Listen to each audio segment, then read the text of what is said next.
लक्ष्मी जी कहाँ रहती हैं? एक बूढ़े सेठ थे। वे खानदानी रईस थे।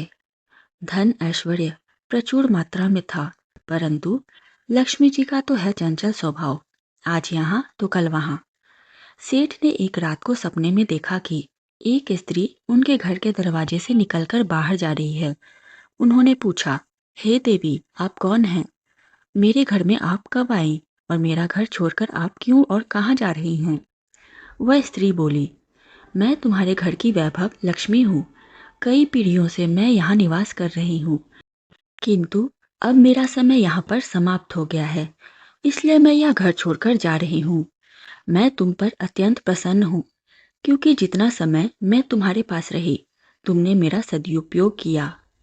संतों को घर पर आमंत्रित करके उनकी सेवा की, गरीबों को भोजन कराया, धर्मार्थ कुएं तालाब बनवाए, गौशाला व प्याऊ बनवाई। तुमने लोक कल्याण के लिए कई कार्य किए।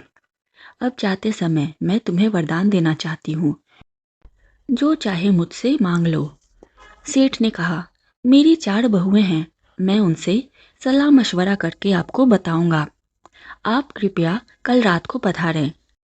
सेठ ने चारों बहुओं की सलाह ली। उनमें से एक ने अन्न के गोदाम, तो दूसरी ने सोने चांदी से तिजोरियां भरवाने के लिए कहा। किंतु सबसे छोटी बहू धार्मिक कुटुंब से आई थी।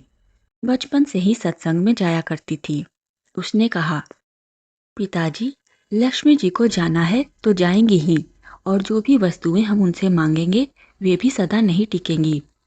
यदि सोने चांदी रुपए पैसों के ढेर मांगेंगे तो हमारी आने वाली पीढ़ी के बच्चे अहंकार और आलस में अपना जीवन बिगाड़ देंगे। इसलिए आप लक्ष्मी जी से कहना कि वे जाना चाहती हैं तो अवश्य जाएं, किंतु हमें यह वरदान दें कि हमारे घर में सज्जनों की सेवा पूजा, हरि कथा सदा होती रहे तथा हमारे परिवार के सदस्यों में आपसी प्रेम बना रहे, क्योंकि परिवार में प्रेम होगा तो विपत्ति के दिन भी आसानी से कट जाएंगे। दूसरी रात को लक्ष्मी जी ने सपने में आकर सेठ से पूछा, तुमने अपनी बहुओं से सलाह मशवरा कर लिया? क्या चाहिए तुम्हें?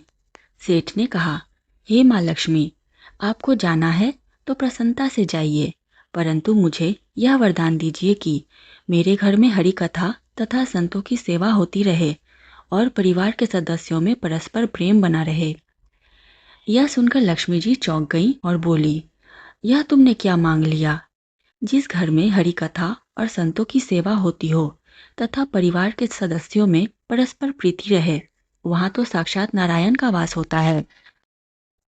और जहाँ नारायण रहते हैं वहाँ मैं तो उनके चरण पलोटती हूँ, और मैं चाहकर भी उस घर को छोड़कर नहीं जा सकती। यह वरदान मांगकर तुमने मुझे यहाँ रहने के लिए विवश कर दिया है। आशा करती हूँ ये कहानी आपको पसंद आई होगी। कहानी पसंद आई हो तो वीडियो को लाइक करें, शेयर करें और चैनल को सब्सक्राइब करें। धन्यवाद।